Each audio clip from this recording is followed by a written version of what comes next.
दोस्तों, welcome back to my channel movie spit Hindi. आज हम लोग एक्सप्लेन करने वाले हैं कल की 2898 एडी को, जो अभी रिसेंटली 27 जून को रिलीज़ हुआ है। यहाँ पे आपको प्रभास, अमिताभ बच्चन के साथ साथ दीपिका पादुकोण देख पाएंगे, जहाँ पे इस मूवी का सबसे बेस्ट कॉन्सेप्ट है कि महाभारत के बाद जो हमारा कलयुग का अंत कैसे होगा, इसके रिलेटेड मूवी तो बनी हुई है। तो बिना कोई टाइम गवाए चलते हैं सीधा एक्सप्लेनेशन की तरफ। पर हाँ, जाने से पहले मैं आप सबसे रिक्वेस्ट करना चाहूँगी कि जो भी मेरे चैनल पर नए आते हैं, प्लीज़ मेरे चैनल को लाइक और सब्सक्राइब कर दीजिए। मैं देखती हूँ कि आप लोग अच्छा खासा मेरे चैनल पे व्यूज़ आते हैं, मेरे चैनल पे लोग आके वीडियोस देखते भी हैं, बट मेरे चैनल को सब्सक्राइब करना भूल जाते हैं। तो दोस्तों प्लीज़ वहाँ पे जो सब्सक्राइब का बटन वहाँ पे दबा के जाइए। तो चलिए बिना कोई टाइम गवाए चलते हैं एक्सप्लेनेशन की तरफ। इस शुरुआत में हमें महाभारत का अंत दिखाया जाता है, जहाँ पे पांडवों ने कौरव की सेना को खत्म कर दिया। हर जगह लाश ही लाश बिछी हुई थी। इधर हम अभिमन्यु की मम्मी को भी देख पाते हैं, जो अफसोस कर रही थी अभिमन्यु के मरने पे। उसी वक्त अभिमन्यु की वाइफ आके उनको ये बताती कि अभिमन्यु का अंश जो है उनके पेट में पल रहा है। उसी वक्त आसमान से एक तीर आता है जो उनके गर्भ में जाके लगता है, जिसकी वजह से अभिमन्यु का जो अंश था वो भी खत्म हो जाता है। इसी वक्त सीन सीधा शिफ्ट होता है भगवान कृष्ण के ऊपर, जो आके अश्वत्थामा को पनिश करते हैं, उसको बहुत ज़्यादा भला बुला कहते हैं। बट वहाँ पे अश्वत्थामा को अपनी गलती का एहसास ही नहीं था। इनफैक्ट वो अपने पापा का मृत्यु का, साथ ही साथ उनके जितने भी मित्र थे, सबके मरने का रीज़न यहाँ पे पांडवों को समझने लगा था, जिसके वजह से उसके आंखों में मौत का खौफ भी नहीं था। और वो भगवान कृष्ण से ये भी कहता है कि आपको मौत देनी तो मुझे मौत दे दो, मुझे कोई डर नहीं है। तो भगवान कृष्ण देखते हैं जब इसको अपनी गलती का एहसास ही नहीं है, तो उनको आजीवन अमर रहने का श्राप देते हैं। मतलब जब धरती खत्म होने वाला होगा, अंत आ चुका होगा, तब तक यहाँ पे वो जिंदा रहेंगे। और साथ ही साथ उनके सर में एक मणि लगी हुई थी, जिस मणि को भी वो निकाल लेते हैं। तो अश्वत्थामा जो यहाँ पे होते हैं बहुत ज़्यादा ऐसे गिड़गिड़ाते हैं और क्षमा अर्चना करते हैं। तो भगवान कृष्ण का मन पिघलता है और साथ ही साथ वो ये कहते हैं कि तुम 7 चिरंजीवियों के साथ मिलोगे। मतलब तुम जब दुनिया का अंत होगा, जब मैं कल्कि का अवतार लूँगा, तब तुम मेरे साथ मिलके इस कलयुग का ख़त्म करोगे, मतलब अंत करोगे। तब तक तुम्हारा जो सर में मणि जो निकाले थे, वहाँ से खून निकलने लगता है, वो घाव कभी नहीं सूखेगा। तुम्हारे बॉडी में पोके लग जाएंगे, इनफैक्ट तुम्हारा शरीर गलने लगेगा समय के अनुसार। तुम किसी के साथ मिल नहीं पाओगे, कोई तुम्हारे आसपास नहीं आ सकेगा। इस तरह का उनको श्राप देते हैं। और उसके बाद कृष्ण कहते हैं कल्कि का जन्म होने तक तुम कल्कि का जो है संरक्षण करोगे, और यही तुम्हारा पश्चाताप है। उसके बाद सीन सीधा शिफ्ट होता है प्रेजेंट में। अब मूवी जो होता है 2898 एडी में पहुंच चुकी है। युग में सुप्रीम एस्टीम का राज है, और ये राक्षस जो है पिछले 2 साल से जिंदा है। तो यहाँ पे वो अपने आप को भगवान प्रेटेंड करने लग जाता है। व्यूअर्स, हम देख पाते हैं कि इस धरती में अब जीवन खत्म ही हो चुका है। मतलब नेचुरली कोई चीज़ें नहीं होती, जैसे कि गंगा नदी ऑलरेडी सूख चुकी है, पेड़ पौधे कुछ भी नहीं, हर जगह सिर्फ सूखा ही सूखा होता है। ये अपना एक तो कॉम्प्लेक्स बना लिया है, जिसके अंदर सारी चीज़ें जो हैं, जैसे कि पेड़ पौधे, पानी, झरना, सब वहाँ पर अपना एक रिजर्व करके रख लिया है। और वहाँ पर रहने के लिए आदमियों को, उस शहर के अंदर जो आदमी रहते हैं वो बहुत अमीर होते हैं। मतलब ये कह सकते हैं कि वहाँ पर खुश रहने का एक दिखावा करते हैं, मतलब ढोंग। और असलियत जो है वो हम सबको पता है। पर अभी ऐसे कुछ भी लोग जिंदा हैं जो भगवान पे बिलीव रखते हैं। उनको अभी भी इस बात पे ट्रस्ट है कि कल्कि अवतार मतलब भगवान कल्कि जन्म लेंगे और साथ ही साथ इस राक्षस का अंत भी करेंगे। और उस बस इन लोग को ये करना है कि जिस माता के थ्रू वो जन्म लेने वाले, वो माता उनको ढूंढनी है। एक जगह का नाम होता है सिम्बाला, जहाँ पे इस टाइप के लोग रहते हैं जो भगवान पे बिलीव रखते हैं और साथ ही साथ उस औरत को ढूंढते हैं जो माँ भगवान कल्कि को पैदा करने वाली है। यहाँ पे वो सब उनको माँ बुलाते हैं। हम आदमी को देख पाते हैं जो बहुत ही अजीब होता है, और वो आसमान में तारों को देख के ग्रह नक्षत्र का चाल चलन को समझता है। और वहाँ पे वो एक सितारा का देख के ये पेटेंट करता है कि अब भगवान का जन्म होने का वक्त आ चुका है, मतलब कल्कि भगवान का। हम एक जगह देख पाते हैं जिसका नाम काशी होता है, जो कि धरती में सिर्फ एक ही जगह बची है जहाँ पे ऐसे लोग हैं जो भगवान पे ट्रस्ट करते हैं। और जानकारी के लिए ये भी बता दूँ कि काशी ही ऐसी जगह है जहाँ पे पहले ह्यूमंस पैदा हुए थे, मतलब ह्यूमंस बने थे। तो उनको दिव्या मिलती है, जो खुद एक माँ बनने वाली होती है। जहाँ पे वो जो रोमी होता है, जो अजीब सा आदमी होता है, उसके पास अश्वत्थामा की मणि होती है, जिसको वो उस गर्भवती महिला के पास अगर लेके जाए और वो मणि चमकने लगे, तो भगवान कल्कि इसी औरत के पेट से पैदा होने वाले हैं। पर जैसे कि वो आदमी उस मणि को उसके गर्भ के पास लेके जाता है, वो मणि के अंदर कोई भी रिएक्शन नहीं होता। तो यहाँ पे एज अ व्यूअर्स हम समझ जाते हैं कि इस औरत के पेट से भगवान कल्कि पैदा नहीं होने वाले हैं। जो राक्षस होता है वो लोगों को खाने के लिए दूसरा और एक ऐसा ही, मतलब उनको प्रिटेंड करता है कि वो लोग अपने ही लोगों को, मतलब इंसान यहाँ पे इंसान को खाने लग जाता है। और लड़कियाँ, उनको तो एक ऑब्जेक्ट जैसा यूज़ किया जाता था, मतलब उनको सिर्फ बच्चा पैदा करने के लिए रखा जाता था। इनफैक्ट जो बच्चा पैदा नहीं कर सकती तो उनको सेवा के लिए रखा जाता था। फीमेल्स होती है, उनको सिर्फ बच्चा पैदा करने के लिए रखा गया था। अगर वो बच्चा पैदा नहीं कर सकती है तो उनको एक जो आग भरी जैसी जिंदगी मतलब जगह थी, वहाँ पे डाल देते हैं, ताकि जिंदा औरतें जो थी वहाँ पे मर जाती है। वहाँ पे हम एक छोटी सी बच्ची को देख पाते हैं जो एक्चुअल में लड़की होती है, पर ये सारी चीज़ों से बचने के लिए वो अपने आप को लड़का बना के रखती है। इसी वक्त वहाँ पे यक्षिन के जो गुंडे होते हैं वो इन लोगों के ऊपर अटैक कर देते हैं, और साथ ही साथ वहाँ पे बहुत भागम दौड़ी मच जाती है। पर यहाँ पे अश्वत्थामा की जो मणि थी वो राया के पास आ गई, जो लड़की थी वो लड़का बन के रह रही थी। इधर उन गुंडों के हाथ में रूमी और दिव्या दोनों के दोनों पकड़े जाते हैं, जिसके बाद कमांडो के पास लेके जाता है रोमी और दिव्या को। वहाँ पे उन दोनों को बहुत ज़्यादा टॉर्चर किया जाता है। तो वो लोग उसको मार के सिम्बाला का, मतलब जो काशी वाला शहर था, उसका एड्रेस निकालना चाहते थे, क्योंकि वो एक गुप्त जगह थी जिसको हर किसी को उसके बारे में नहीं पता था। पर ये लोग मरने को मर जाते हैं, पर काशी के बारे में कोई भी राज या फिर रास्ता उसको नहीं बताते हैं। कमांडो अपना दिमाग लगाते हैं और जितने भी यहाँ पे भागे हुए रेबल्स होते हैं उनको पकड़ने के लिए इनाम लगा देते हैं। और उसी वक्त एंट्री होती है हमारे हीरो मतलब प्रभास की। नाम यहाँ पे भेरवा होता है और एक बाउंटी हंटर है, मतलब भागे हुए भगोड़े लोग होते हैं, उनको वो पकड़ते हैं जिनसे इनको पॉइंट्स मिलती है। और अगर इनके पास अच्छा खासा पॉइंट्स हो जाए 1 मिलियन करीब, तो ये जाके उसी जगह में, मतलब जो अपना एक प्रिजर्व एरिया वो बना के रखा है, वहाँ पे ये रह सकते हैं। एज अ व्यूअर्स हमें भेरवा के बारे में बताया जाता है कि भेरवा एक बहुत अच्छा फाइटर है और वो आज तक एक भी फाइट नहीं हारा है। इनफैक्ट उसका तो ड्रीम भी है, वो उस जगह में वो जाके रहना चाहता था, उस प्रिजर्व एरिया में। वो जगह कैसा था, क्या था, उस जगह को वो बस फील करना चाहता था। और उस चीज़ के लिए, मतलब उस पॉइंट्स को कमाने के लिए वो कुछ भी कर सकता है, मतलब किसी भी हद तक जा सकता था।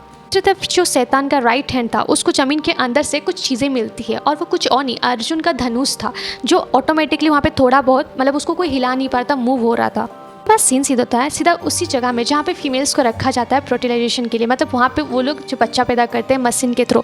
वहाँ पे हम एक औरत को देख पाते हैं जिसके अंदर बेबी को बच्चा पैदा मतलब दे सकती है। उनके ऊपर एक एक्सपेरिमेंट होता है लेब के अंदर, और वहाँ पे एक मशीन के थ्रू उनके अंदर कुछ इंजेक्ट किया जाता है। अगर उस चीज़ को लेके वो झेल लेती हैं तो वो सही है, उनको प्रेग्नेंट करके वैसे उनको केयर किया जाता है। अगर वो नहीं झेल पाती तो उसी वक्त वहाँ पे उनको ख़त्म कर दिया जाता है, मतलब मार दिया जाता है। यहाँ पे हम दीपिका जी को देख पाते हैं, जहाँ पे इस मूवी के अंदर इसका नाम सुमति होता है।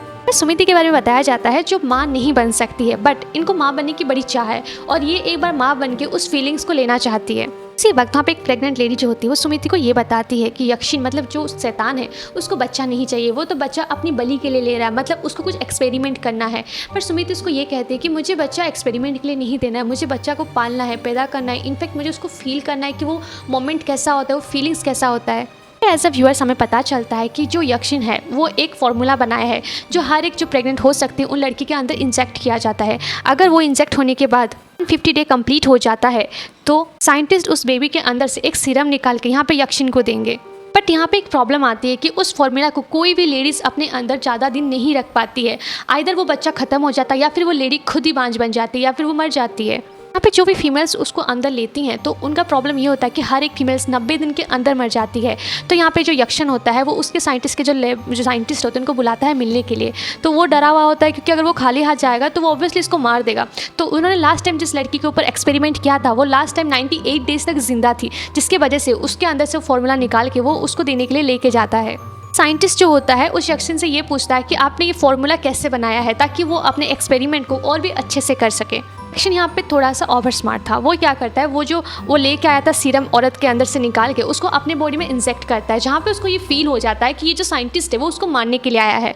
उसके बाद चीज़ को जानने के बाद साइंटिस्ट को वहीं पर ही उसी वक्त ख़त्म कर देता है सीधा सुमिति के ऊपर, जहाँ पे एज अ व्यूअर्स हमें पता चलता है कि सुमिति जो है वो 5 मंथ प्रेग्नेंट है। मतलब यहाँ पे जो फीमेल्स होती है हर एक फीमेल को बार बार वो सीरम दिया जाता है ताकि वो प्रेग्नेंट हो सके। पर सुमिति का जब भी चेकअप किया जाता था वो यहाँ पे मतलब प्रेगनेंसी का जो है चेकअप उसका वो हमेशा नेगेटिव आया करता था। पर अनफॉर्चुनेटली पता नहीं गॉड की मेहरबानी या फिर क्या है, वो यहाँ पे 5 मंथ प्रेग्नेंट होती है और इस बारे में यहाँ पे किसी को नहीं पता होता है। बट अनफॉर्चुनेटली उसकी एक फ्रेंड को ये बात पता चल जाती है, जहाँ पे वो बोलती है कि अगर यहाँ पे जो सैनिक है उनको पता चल गया तो वो तुम्हें ख़त्म कर देंगे। ऐसे व्यूअर्स हमें ये भी पता चलता है कि सुमति वही एक पहली लड़की है जिसने उस फॉर्मूले को 150 डेज से भी ज़्यादा टाइम तक अपने गर्भ में संभाल लिया था।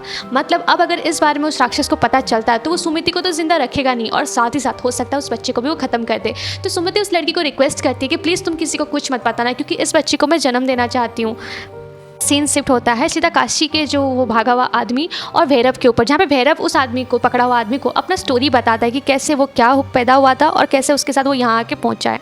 वो बताता है कि वो पैदा होते ही उसके माँ बाप मर गए थे तो एक कैप्टन ने उसको अडॉप्ट कर लिया था। जो था वो अच्छा खासा फाइटर था जिसकी वजह से यहाँ पे भैरव भी अच्छा खासा फाइटर बन गया था। कैप्टन जो था कुछ यूनिट्स के लिए यहाँ पे भैरव को बेच देता है।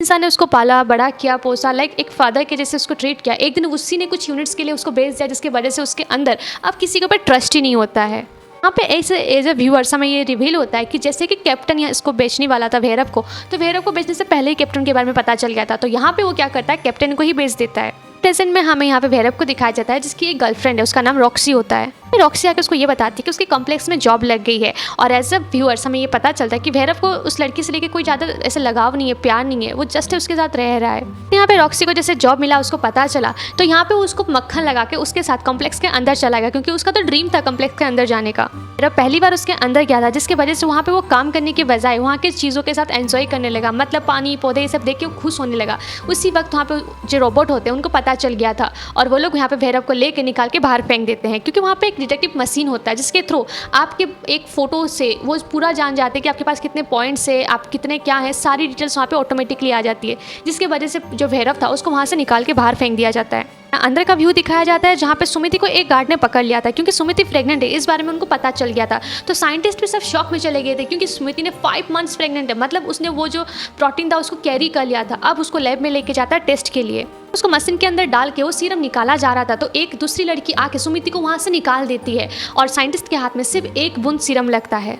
को वो लड़की जो उसका नाम रिवल होता है, वो उसको लेके बाहर के नीचे की तरफ एक रास्ता होता है जिसके थ्रू उसको वो बाहर निकालती है और साथ ही साथ ये भी बताती है कि तुम नीचे जाओ, वहाँ पे मेरे गांव के लोग हैं जो तुम्हें आगे सेफली लेके जाएंगे। और साथ ही साथ एज अ व्यूअर्स हम देख पाते हैं जो वहाँ का नीचे का रास्ता होता है वो पूरा आग से भरा होता है, मतलब वहाँ पे चलने के साथ ही आग लग जाती है, लोग जल जा रहे हैं। और एज अ व्यूअर्स हम देख पाते हैं कि सुमिति को कुछ नहीं होता है, मतलब वो आगों के बीच में से निकल के जा रही है, जो उनके पीछे जो आ रहे थे ह्यूमंस वो जल जा रहे हैं, पर सुमिति नहीं जले। तुरंत वहाँ पे जो काशी के लोग थे वो सुमिति को ले लेते हैं। एक रिबल गर्ल थी जिसने सुमिति को बचाया था, वो बहुत सालों से यहाँ पे छुपी हुई रहती थी ताकि ये जो प्रोजेक्ट के है उसको वो ख़त्म कर सके या फिर उसके बारे में पता कर सके। जैसे कि उसको पता चल गया कि सुमिति वही लड़की है जो कल की भगवान को पैदा करने वाली है, तो वहाँ पे वो सुमिति को प्रोटेक्ट करती है और उसको बचा लेती है।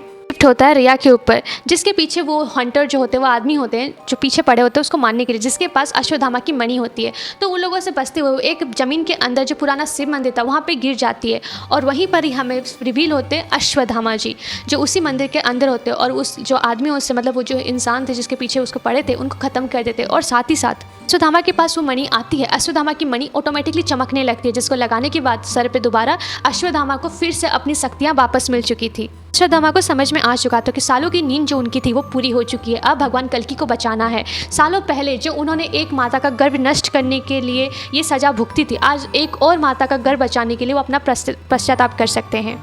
व्यूअर्स, अभी हमें ये पता चलता है कि जब सुमिति के ऊपर वो एक्सपेरिमेंट चल रहा था तो उससे पहले सीन में आपको याद होगा एक इंसान, मतलब जो उसका राइट हैंड आदमी था, उसको एक धनुष मिला था जो बहुत ही हैवी था और वो भगवान अर्जुन का धनुष था। बट वो धनुष उसी वक्त अचानक से वाइब्रेट होने लगता है, मतलब उसके अंदर अजीब सी हलचल होने लग जाती है। उस धनुष को कोई भी हाथ नहीं लगा पाता, इनफैक्ट कोई मशीन भी उसको टच नहीं कर पाती, क्योंकि वो भगवान ब्रह्मा जी का बनाया हुआ धनुष था। जिसे देखने के बाद बनी को समझ में आ चुका था कि अब सालों की बातें जो पुस्तकों में लिखी हुई है वो सच होने वाली है, मतलब भगवान कल्कि पैदा होने वाले हैं। ये सोचते हैं कि अभी कैसे भी करके अगर सुमिति को पकड़ के उसका गर्भ नष्ट कर दिया जाए तो ये जो नक्षत्र है जहाँ पे कल्कि भगवान पैदा होने वाले हैं वो 600 साल तक फिर से नहीं आने वाला है, मतलब फिर से ये लोग का राज चलने लगेगा ना। क्या था यहाँ पे कैप्टन सुमिति के पीछे भी बाउंटी हंटर्स को लगा देते कि एनी हाउ सुमिति को पकड़ लो, और साथ ही साथ जितने भी पॉइंट्स है वो भी सुमिति का रिवील कर देते हैं, जिसके वजह से उसके बहुत सारे पॉइंट्स थे।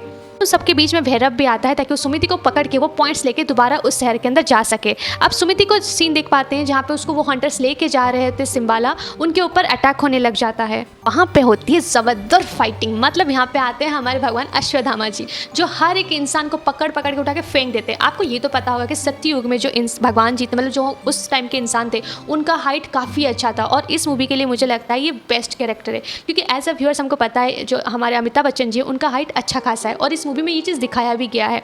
तो मूवी के अंदर हम लोग देख पाते हैं कि वो बाकी जितने भी हंटर्स, मतलब जो आदमी थे, उनको मार मार के फेंक देते हैं और वहीं पर ही उनका फाइटिंग होता है भैरव से, मतलब उन दोनों के बीच में काफ़ी जोरदार का फाइटिंग होता है। भैरव के पास काफ़ी अच्छा गैजेट था जिसकी वजह से वो इस मतलब जो फाइटिंग है जीतने की कोशिश कर रहा था, पर अश्वत्थामा की शक्ति के सामने वो हार जाता है। भगवान अश्वत्थामा सुमिति को साथ लेकर अब सिम्बाला पहुंच गए थे।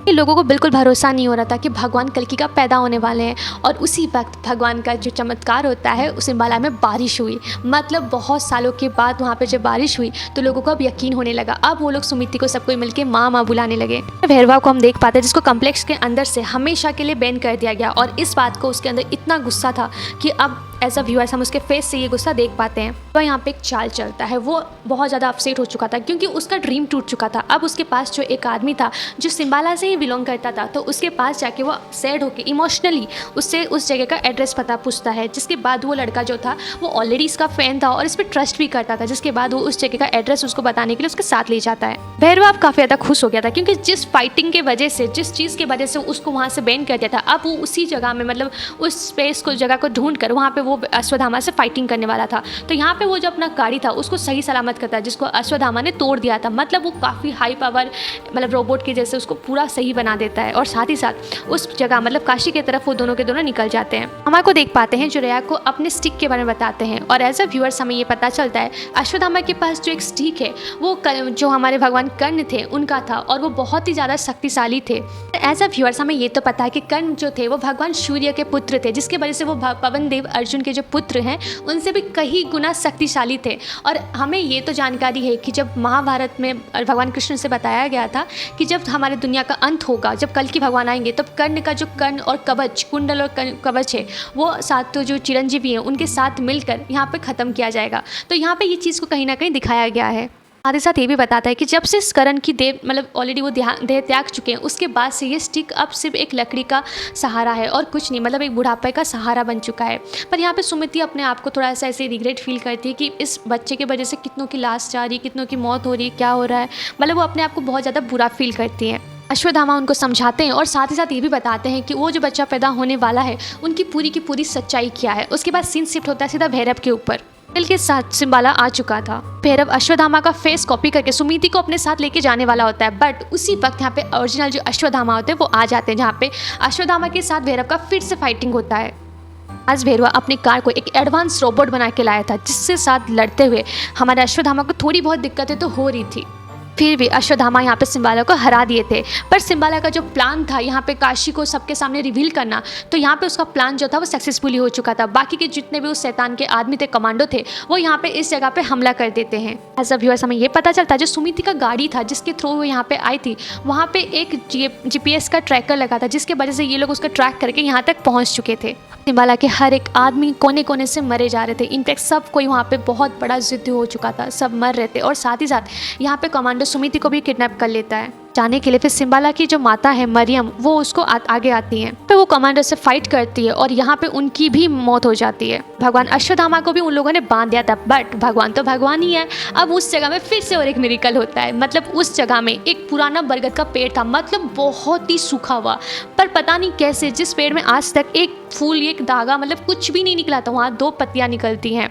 2 पत्तियों में से एक पत्ती टूटकर यहाँ पे अश्वत्थामा की जो लकड़ी थी उसके ऊपर गिरती है। वो लकड़ी भैरवा के हाथ को टच कर गई और एज अ व्यूअर्स हमें ये समझ में आता है कि भैरवा को उसकी पुराने जन्म की, मतलब वो खुद ही कर्ण होता है और वो सबको वहाँ पे पकड़ पकड़ के मारता है। जैसे कि भगवान कर्ण बहुत शक्तिशाली थे, भैरव वैसे ही उस लकड़ी को टच करके अपने आप में एक पावर फील करता है। भैरव यहाँ पे सबसे अकेले फाइट करता है, सबको खत्म भी करता है और साथ ही साथ सुमिति को भी वहाँ से बचा लेता है। बट यहाँ पे थोड़ा सा सदमा और लगता है। भैरव जब दोबारा उस लकड़ी को टच करता है तो उसको कुछ याद नहीं रहता है, पर यहाँ पे जो को फिर से वो जो राक्षस है उसको देने के लिए वहाँ से भाग जाता है। पर अश्वत्थामा भी यहाँ पे भैरव को रोक नहीं पाता और अश्वत्थामा को ये समझ में आ चुका था कि ये इंसान कोई और नहीं, उनका ही मित्र कर्ण है। इधर हम उस राक्षस के राइट हैंड आदमी को देख पाते हैं, जो वो एक ड्रॉप वो सुमिति से वो निकाले थे वो उस राक्षस को दे देते हैं, जिसको देने के बाद वो राक्षस उसको अपने अंदर इंजेक्ट कर लेता है। मतलब माइंड ब्लोइंग। अब उस राक्षस के अंदर इतनी सारी ताकत आ गई थी कि वो हर एक चीज़ को रिकवर कर पा रहा था। इनफैक्ट उसके सर में एक कट का दाग था, वो भी गायब हो चुका था। वो अपने आप को बहुत पावरफुल फील कर रहा था। मतलब भगवान का एक बूंद से वो अपने आप को ताकतवर महसूस करने लग गया था। राक्षस को भी देख पाते हैं, जो वो ब्रह्मा जी का वो जो धनुष था उसको भी उठा लेता है। सुमिति को लेने के लिए वो खुद वहाँ से निकल के जाता है और इसी सीन को दिखाते हुए यहाँ पे कल की मूवी का फर्स्ट पार्ट खत्म होता है। आपको मेरा एक्सप्लेनेशन कैसा लगा प्लीज़ मुझे कमेंट करके जरूर बताइएगा और आगे ऐसे ही इंटरेस्टिंग और नए नए कॉन्सेप्ट के लिए मेरे चैनल को सब्सक्राइब करने बिना मत जाइएगा। तब तक के लिए राधे राधे।